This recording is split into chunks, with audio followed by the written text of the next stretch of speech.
Well, hello and welcome to the AI Pathfinder for Private Equity podcast. I'm on a mission to lead private equity from AI bewilderment to AI empowerment. I'm doing that by building a dedicated network that will piece by piece create a playbook for successful AI adoption across PE operations and value creation. I'm meeting some fascinating people along the way that have a lot on the ground experience, important for anyone to seek out amongst the noise and hype of AI. Over the coming months, I'm looking forward to sharing these conversations with private equity and those on the AI value chain. And today, I'm really looking forward to speaking with David Dobrin, Product Director AI Platform at YouGov. Thank you very much for joining us. And well, look, why don't we start by briefly giving a bit more context to you, your role in the company. Yeah, sure, absolutely. It's great to be here.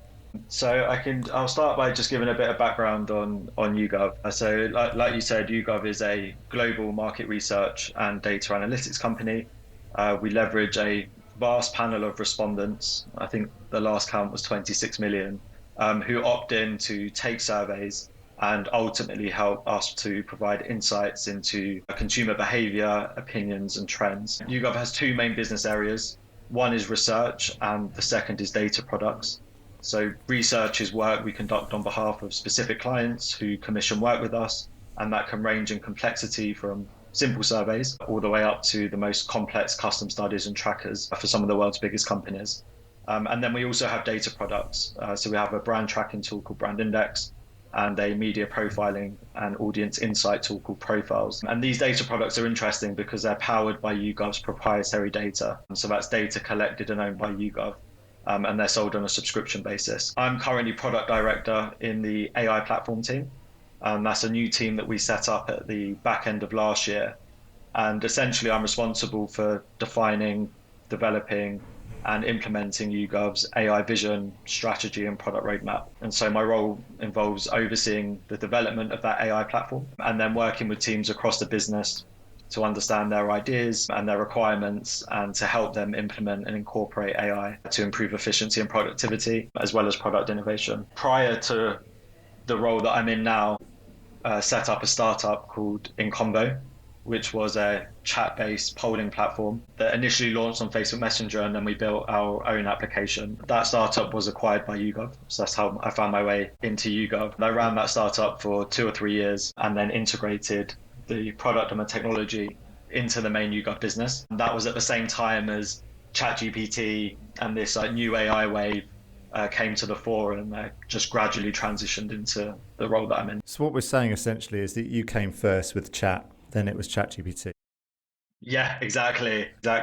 So it's interesting that the use case, because the chat product that we built was all manually scripted by a team of content editors. But we were trying to mimic what it would be like to have a real conversation. And that was in 2018. And so I often think now how different that product would be if we were starting now and we wouldn't be mimicking conversations or scripting conversations. It would be powered by AI.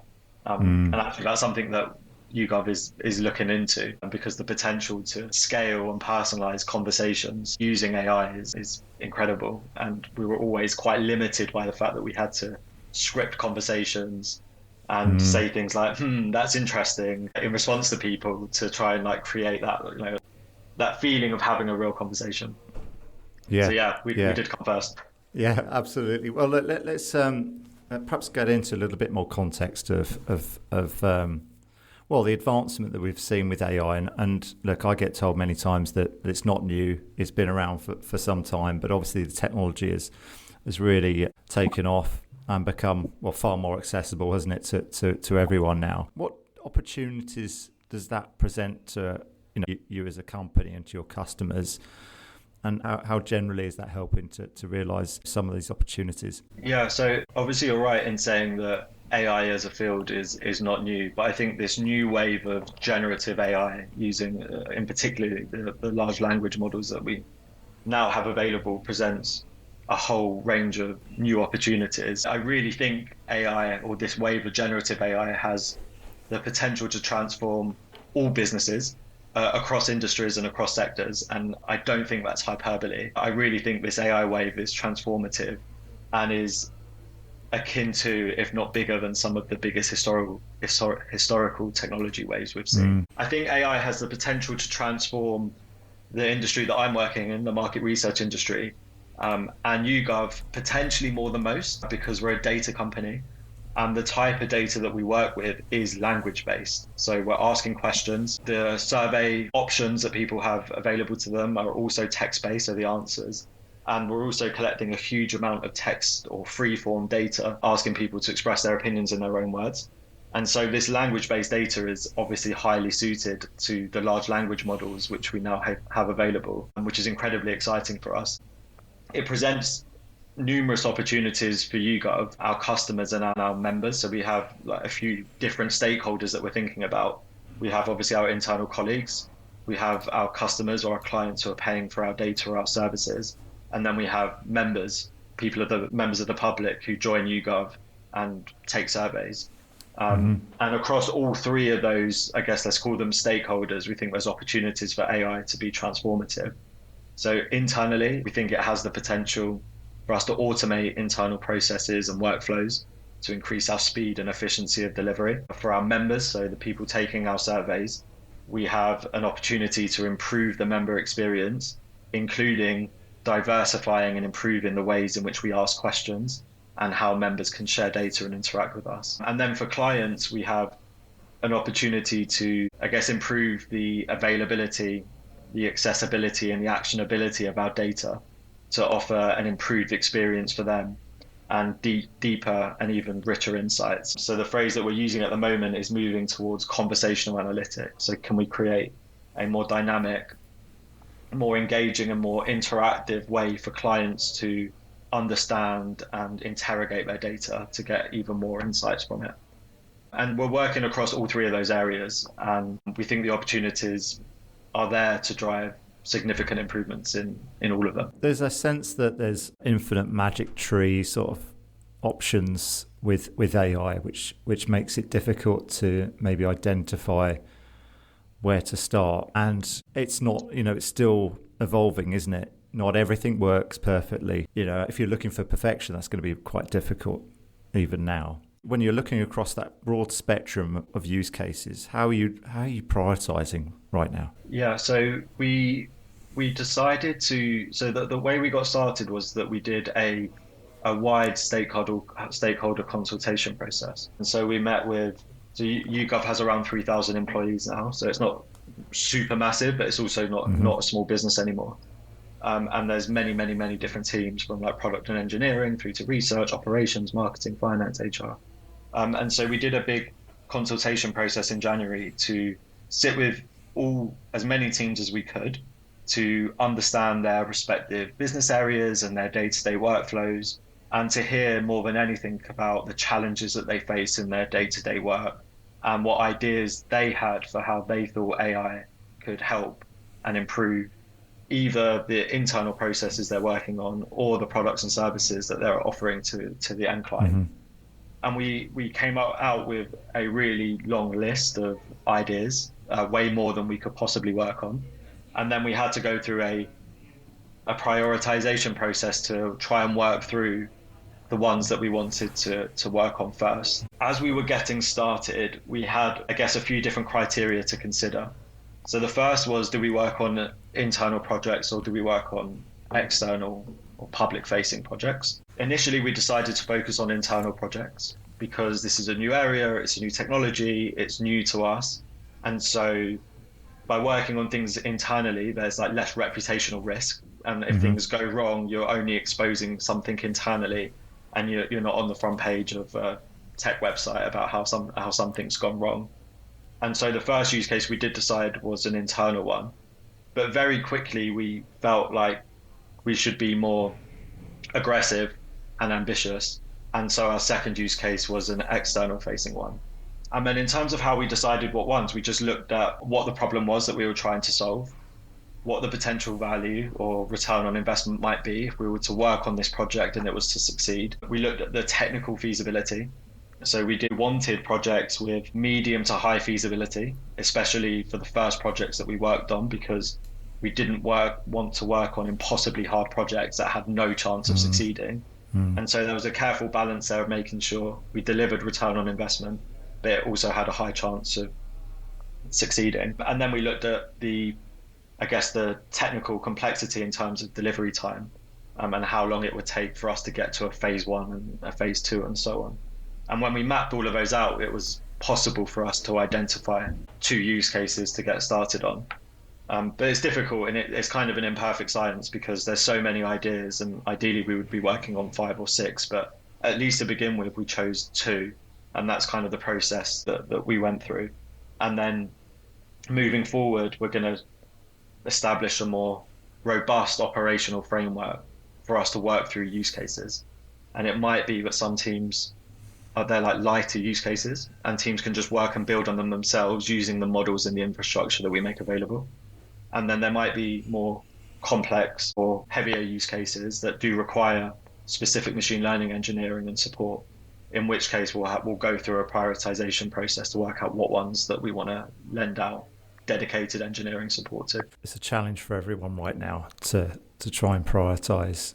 And often, well, it can be that you end up just being paralyzed by that and not really doing anything. If you've seen the opportunity to act sooner rather than later, and it'd be good just to get a view really from an urgency perspective. Even though you've just selected 2 use cases, what are your thoughts around act now versus just wait and see? Yeah, so I think my personal view is that it's important to act now and to start building. And there's degrees to which you can decide how much you want to invest and how fast you want to invest. But fundamentally, I think it's important to not just wait and see, and I think there's a few reasons why. So the first is that it is possible to achieve and deliver real value and ROI from the technology that is currently available. And that should be the immediate goal and the main reason for acting now. And obviously, you don't have a chance of achieving that if you don't do anything, and you're just waiting to see what happens with the technology and other services that are out there. The second thing is, I guess, like what you said, it's also possible that companies will have to go through a number of phases on a given AI project before significant value or ROI is achieved. And I think it's important to act and start building, because it will be impossible to realize truly significant value over a longer term in, say, stage 3 or 4 of a project if you haven't laid the foundation in stages 1 or 2. And I think the chance of not realizing immediate value is not a reason not to act. If anything, I actually think it's the opposite. So I feel like you have to be on the court, as it were. Another reason, like just more from an operational standpoint, is that there's a really steep learning curve to all of this. There's a learning curve, there's an experimentation curve, there's a user adoption, a user openness curve to like a new technology like this. And I think the best, maybe even the only way to navigate all these various curves is to start using the technology and to get your hands on it and start building and experimenting. And obviously you can't do that if you're just waiting to see, or if you're not doing anything. And then I think the final reason is that if everyone else is doing and building with AI, which does mostly seem to be the case, whether they're achieving immediate value or whether value will accrue to them over a longer time horizon, is really easy to fall behind. In fact, it's highly probable that you'll fall behind. And it might be that starting small and building, and you have to do that just to keep up rather than to actually get ahead.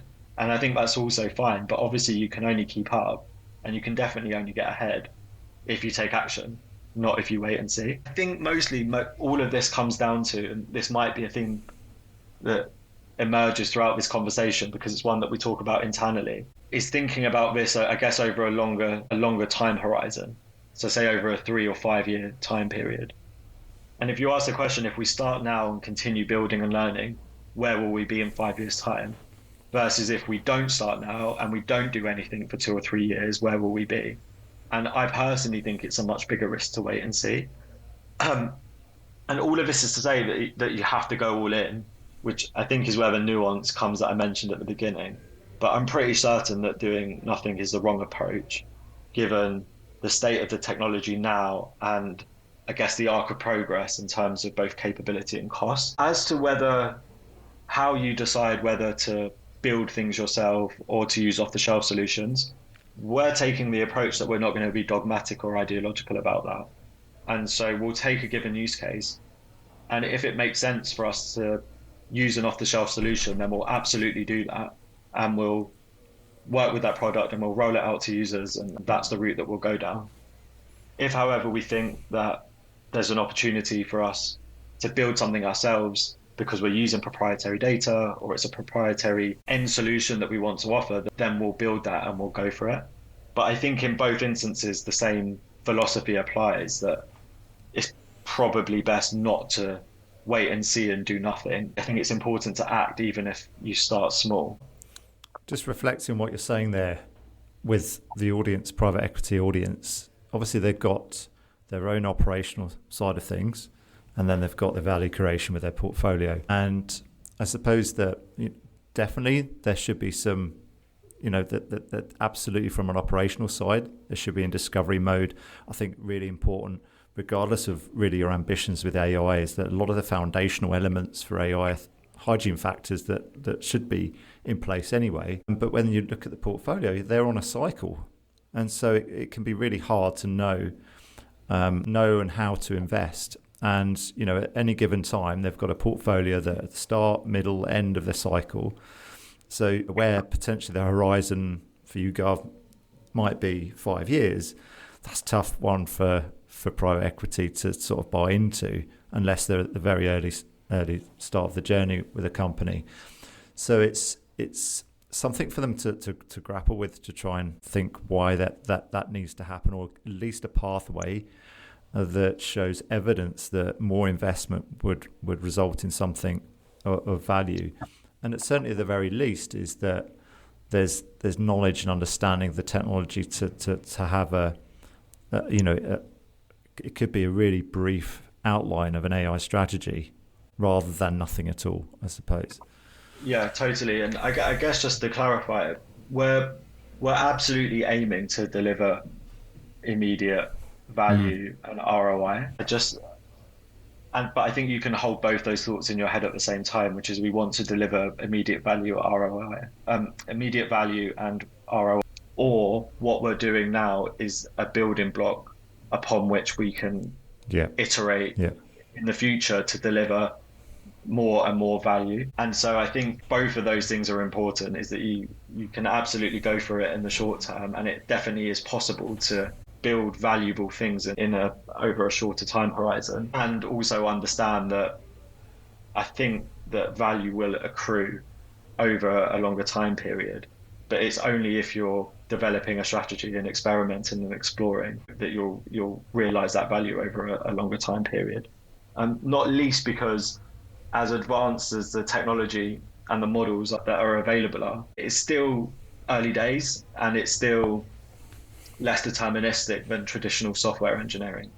And so there is just an element of uncertainty that exists in these projects, that while it hasn't matured as much as other technology that might be available. Do you think that the companies should be thinking about a North Star for their AI deployment, their AI strategy? Or do you think it's more about, well, the North Star should be the business strategy, and it's then how AI can support it? Yeah, so I think one mistake that companies can make is to do AI for the sake of AI, or to have this fear of missing out, that you feel like everyone's doing something, so we need to be doing something. Absolutely think it needs to be rooted in the business strategy. What are the business objectives, and how and where can we use and deploy AI to further those business objectives?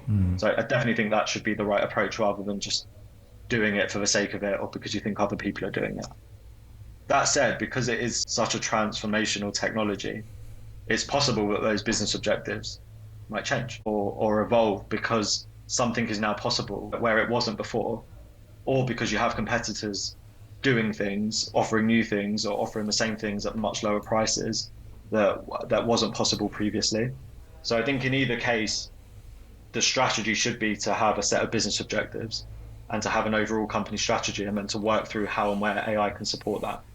But it's also possible that it might be the other way around, where the fact that we have this new technology can and should inform and maybe even change what those business objectives and what the strategy is. Yeah. Good thoughts there. Let's move on to trying to sort of unpick what you see as an interesting case study or use case of AI. What's piquing your interest at the moment of how, others are doing things that might be interesting and useful for YouGov and yourself? Yeah, so I'd probably think about this on sort of like a macro and a micro Mm-hmm. level. So like on a macro level, I think there's a few things that are happening in the ecosystem that I think are really interesting and have quite significant impacts on those that are using and utilizing the technology. So like just to take one example, I think the whole debate around the open and closed models is a really interesting one, especially for enterprises who might be concerned about how and where their data is being sent and how it's being used. So I think what Meta are doing with open sourcing Llama is nothing short of incredible. Like I think they're doing it for their own self-interest, which is obviously Mm-hmm. perfectly okay. But I think Yep. the wider impact that that's having on the ecosystem and the interplay between the various closed and open approaches and how that will play out over time, I think is really interesting. Most of all because I think ultimately it will benefit end users, both in terms of like cost and capabilities. So I think that's just like one really interesting area. The other interesting area, I think, is this debate around like who's going to benefit most from this AI technology wave. Will it be incumbents with established distribution, or startups building from scratch? Mm-hmm. And on this, I'm not sure if there's a clear-cut answer, but it comes down to whether established companies can achieve AI innovation before the startups get to distribution. And at the moment, I'm seeing examples of both incumbents successfully deploying AI, and they have established distribution. We were talking about Canva before. I think that's a really great example of they're not a legacy company, but they could probably be considered an incumbent given their size and their user base now. Adding AI to improve the user experience and the services that are able to offer. Notion is another really good example of a company that's successfully adding. But then on the other hand, you've got these like fantastic startups that are building AI first, and they're going to put pressure on existing companies and incumbents, both in terms of margin and competitiveness. That's something that we're seeing, and I guess from a private equity perspective, I think a lot of portfolio companies are going to start to see these AI first Mm-hmm. competitors that are just changing the game. Like they might be offering products that are less complex, but they'll be at a much lower cost and they'll be far more competitive. And so I think that whole dynamic between incumbents and startups and who's going to benefit most is going to be a really interesting one to watch. In terms of like specific use cases, so like bringing it down a level, I mean, Klarna came out quite boldly a few months ago to say how they're using AI to automate huge amounts of their customer support. I think they said AI was doing Mm-hmm. something ridiculous, like the equivalent of the work of 700 full-time agents or something crazy like that. Customer support is an obvious use case. It's relevant to pretty much every business. And I think it's really interesting to see the success that they've had. In the world of market research, we're seeing the dynamics that I described before. Incumbents like YouGov and others that are trying to add AI to their existing products and to try and augment and improve those. But we're also seeing lots of really cool, very exciting startups that are coming on the scene that are offering things that are really innovative and are challenging the market. And to quote I think the Microsoft CEO, like they're making us dance, and that's what they should be doing. And we're seeing interesting things around synthetic data, like survey and data analysis. And so, yeah, there's lots of interesting ways in which it's being deployed. And I think it's really fascinating to see how it impacts companies and the wider ecosystem in general. Yeah, there's lots of tools out there, isn't there? And it's hard to know on the face of it how good they are. They've all got sort of a great story potentially, but actually when you get into it, there's still a lot of work to be done to make it really useful and must have. Totally. And like, I can give you an example actually. So we want to roll out, and so we've got customized use cases that where we want to incorporate AI and integrate it into workflows or products and services. But we also want everyone at YouGov to be using AI tools just in their day-to-day work. And so we were looking at different options, and one option that we decided to pilot with was Microsoft Copilot. So it's an off-the-shelf solution. You pay on a per-seat basis. It integrates into the work applications that we're using every day, like Word and Excel and Outlook and PowerPoint and so on. And it's powered by OpenAI. So you sort of, when we went into it, we thought this is an off-the-shelf solution that provides the best of all worlds. It provides the security and privacy that we need. It gives us access to the best language models because it's powered by OpenAI, and it's integrated into our workflow. When we started rolling it out, I think we trialed it with 30 colleagues initially. We just quickly found that the results just weren't good enough. People would ask the AI to summarize the latest emails, and all the emails just came out in the wrong order. It hallucinated on quite a lot of company data, and just overall the performance of the tool just seemed wholly inadequate compared to things like ChatGPT and Claude. And so with having gone through that process, we've now made the decision that we're just going to build our own AI assistant ourselves. We're going to integrate with some of the best language models. We'll probably use Bedrock on AWS, which makes Claude available, Llama available, Mistral, a few of the models. And we're going to build it in a YouGov managed environment so that we don't have to worry about data privacy and security. And by building it ourselves, we'll have the ability to customize it for our workflows. It'll be easier for us to integrate our data into the tool for people to work with that. And so that was just like straight away a good example of, it felt like an off-the-shelf solution was going to be an easy and quick win, but actually once you get into the details, you find some of these things don't perform as well as you'd hope. And that actually, this is a good example of, this is something that we think is better to build ourselves. Now that's not always going to be the case. Like there will definitely be off-the-shelf solutions that work perfectly well and are more than suitable. But there's definitely, these things aren't always as straightforward as they seem, especially with the off-the-shelf solutions. It's not just with the proprietary builds. Yeah, and I think it breeds the issue. I mean, change management is a big thing here to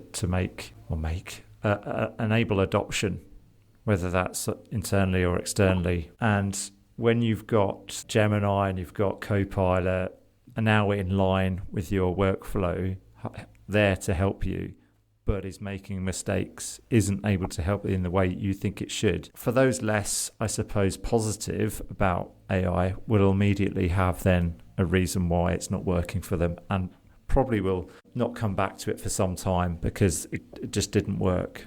And so it's tricky, isn't it? You know, that we're all trying to sort of push the envelope, and Microsoft and Google, biggest sort of pockets, if you like, can't quite get it right. Then how the hell can, YouGov and other businesses get it right? So there's a lack of, I think, of belief and trust, perhaps, that's going to take time to see through. And I think, it goes back to just selecting 2 use cases, getting that right, earning that trust, whether that's internal stakeholders or your customers, and build from there. Exactly. It comes down to, like you said, it comes down to use cases. And I think it also comes down to managing expectations, that you can believe, and it is true, that this is a game-changing technology that allows us to do things that weren't previously possible. And it's also not perfect 100% of the time, but it doesn't necessarily need to be. The question is for a particular use case, is it a net benefit? Does it save you time? Does it increase the quality of the output?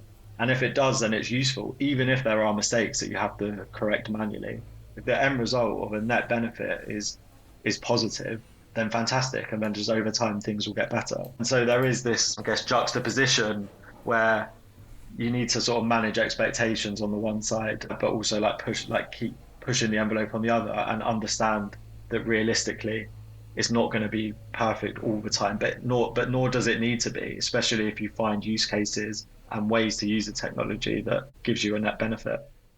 How do you think you can keep that level of curiosity and interest in this technology across a team and organization? Yeah, I think that's one of the big challenges, I think, because on the one hand, people use ChatGPT and Claude, and it just feels like magic. And so, and it's so easy to use, and the outputs are so good. And so people's expectations rise almost exponentially.